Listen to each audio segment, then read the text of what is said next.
आइए कुछ महत्वपूर्ण जानकारी आपके सामने प्रस्तुत करें।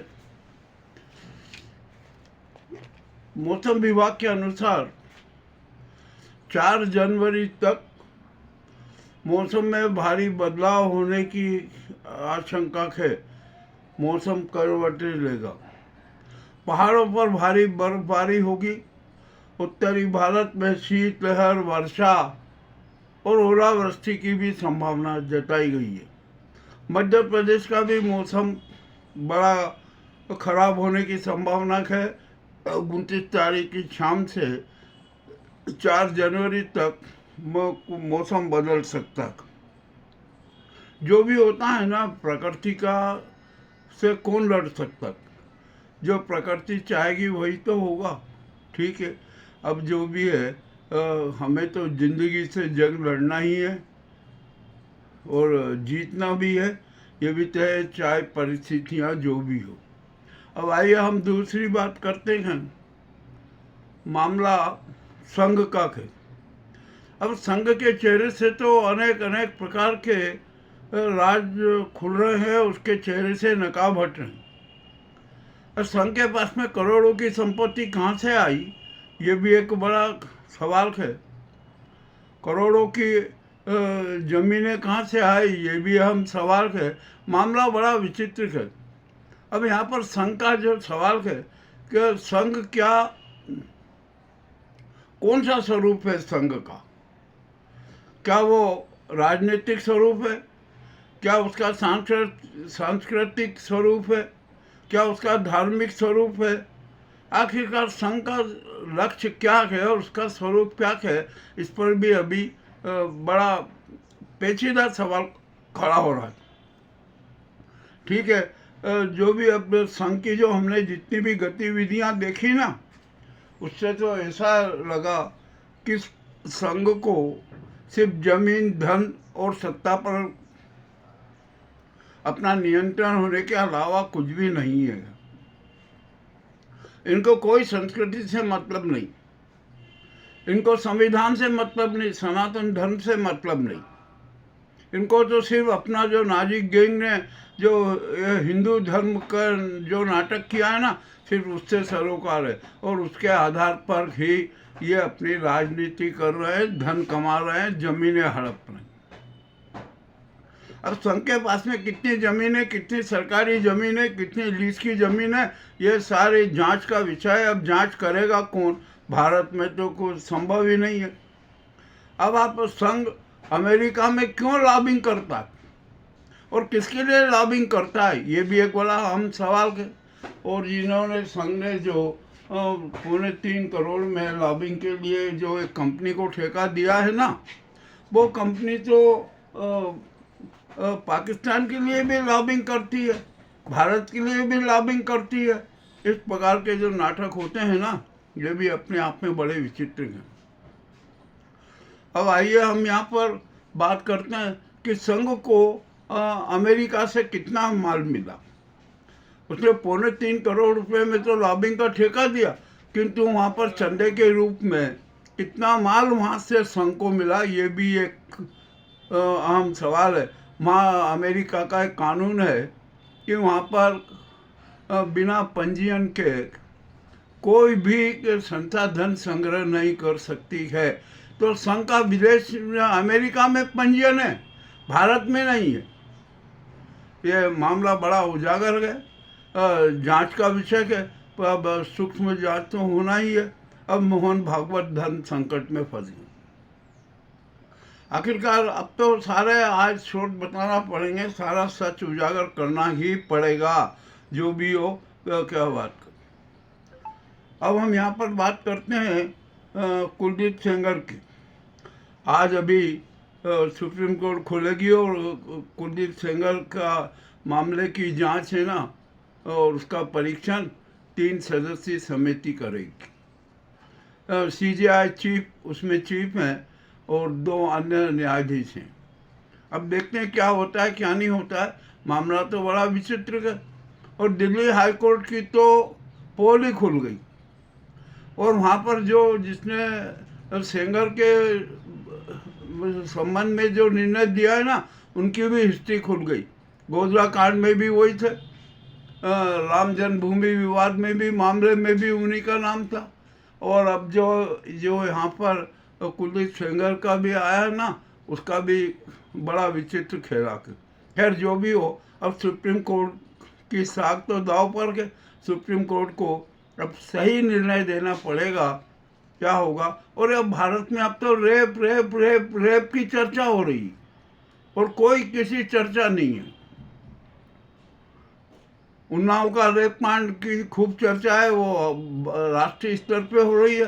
सतना में भी एक रेप कांड हुआ, वहाँ की उसकी भी चर्चा हो रही है। और मज़ेदार बात यह है कि ये रेप कांड के अधिकांश आरोपी भाजपा नेता ही निकलेंगे। अब मामला बड़ा विचित्र हो गया। तो क्या अब रेप भाजपा नेताओं की संस्कृति बन गया? हम यहाँ उज्जैन में भी जब हमने देखा ना, तो कुछ भाजपा नेताओं के तो चरित्र विचित्र नजर आई। किसी ने रखेल रख रखी है, उसको नौकरी पे लगा रखा है। कोई जो सुंदर सुंदर जो भाजपा नेत्री आती हैं, उनकी तरफ बड़े विचित्र ढंग से दृष्टि रखते हैं। और कुछ तो शरीर स्पर्श से भी क्यों बात कर लेते हैं। ये भी हमारे सामने आया कि ये कोई मैं गलत नहीं कह रहा हूँ, ये जो घटित घटना हुई है ना, उसके आधार पर ही कह रहा हूँ। चलिए अब ठीक है।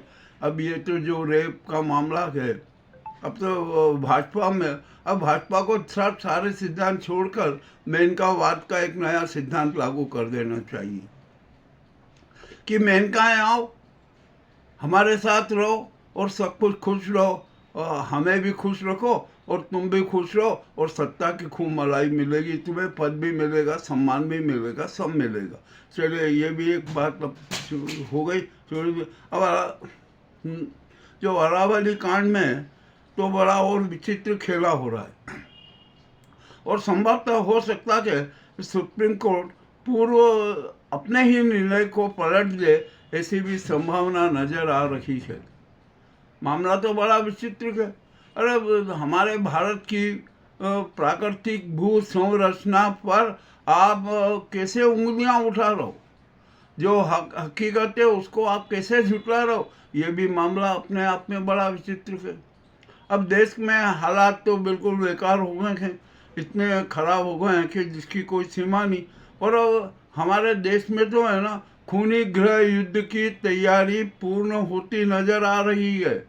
मामला तो बड़ा विचित्र हो गया। जिधर देखो उधर उपद्रव हैं, बवाल हैं, हर तरह के नाटक हो रहे हैं। और यहाँ पर है ना, ये सारे नाटक पूर्वाग्रही और सुनियोजित हैं। ये भारत के अस्तित्व के हत्या करने वाले नाटक हो रहे हैं। ठीक है, होने दो, अब क्या किया जाए। जब खूनी गृह युद्ध होगा और उसके जो जख्म है ना, वो कितने गहरे होंगे, इसकी भी ज़रा हमें परिकल्पना कर लेना चाहिए। चलिए अब ठीक है, जो भी है ऐसा होगा। हम यहाँ पर आदित्यनाथ की बात करते हैं।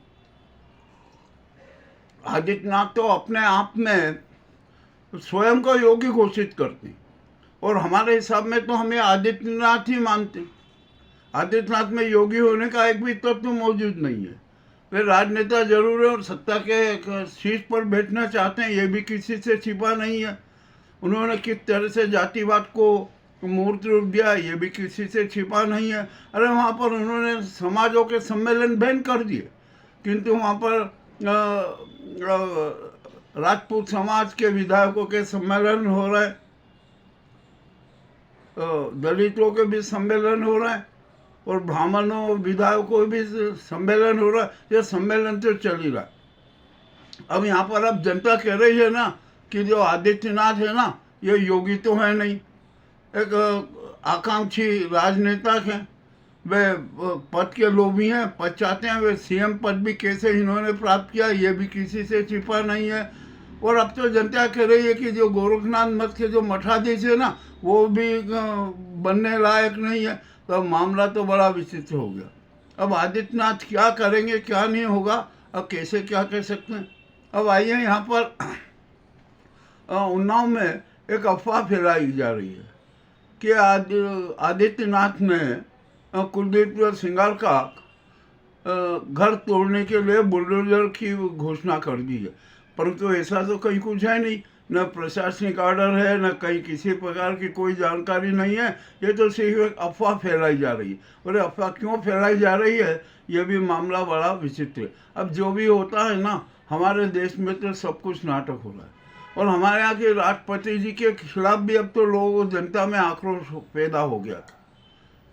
उनसे जो जनता की अपेक्षाएं थी ना, वो पूरी नहीं हो रही है, और जनता तो उनसे कह रही है कि राष्ट्रपति महोदया को इस पद पर आसीन नहीं लेना चाहिए, क्योंकि वे धत्ताट हो चुके हैं, मुख बधिर हो चुके हैं, और जनता के साथ खड़ी नहीं है।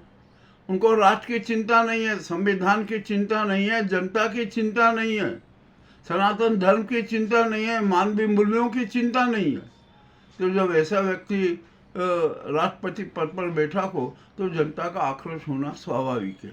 अब आइए यहाँ पर ये मोदी और अमित शाह के बारे में, ये तो इतने बेशर्म हो गए हैं कि जिसकी कोई सीमा नहीं। इतना विरोध हो रहा है, इतना सब कुछ हो रहा है, और ये अपने सत्तावादी राजनीति कर रहे हैं। ये तो हर तरह से जुमले फेंक रहे हैं, इवेंट दे रहे हैं, और न जाने क्या क्या झूठ का आकार फैला रहे हैं। ये काले सूरी हैं जो भारत के इतिहास को काला कर रहे हैं, पूरे भारत में तिमिर फैला रहे हैं।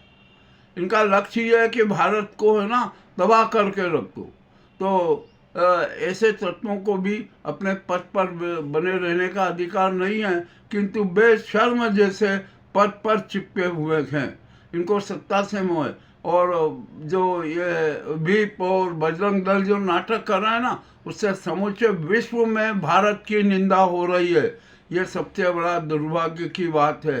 इससे बड़ा दुर्भाग्य और क्या होगा कि हमारी विदेश नीति फ्लॉप हो गई और समूचा विश्व हमें धिक्कार रहा। पढ़ लीजिए समाचार पत्रों में, विदेशी समाचार पत्रों में क्या क्या समाचार छप रहे हैं, किंतु इन बेशर्मों को तनिक भी शर्म नहीं आ रही। और जो ये बजरंग दल और वीक की जो गुंडागिरी चल रही है ना, इनको क्या किया जाए, इस पर भी अब बैन लगने की जरूरत है। संघ पर भी बैन लगने की जरूरत है। अब ये तो जनता आवाज उठा रही है, हम क्या कहें? जो जनता की आवाज है वही तो प्रस्तुत कर रहे हैं ना।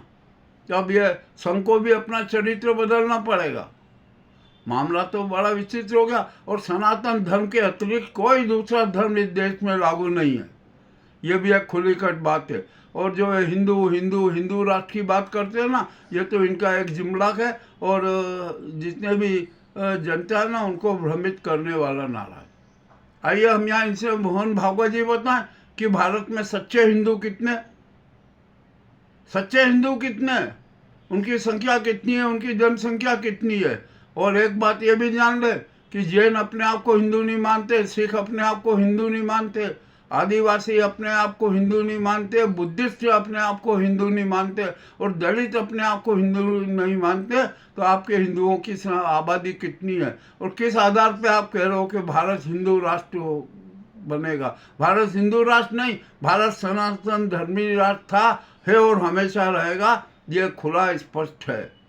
अब ये कड़वी कड़वी बातें हमने की है ना, ये तो यहाँ पर नाजी गोदी मीडिया तो कभी बताएगा ही नहीं कि क्या है क्या नहीं है।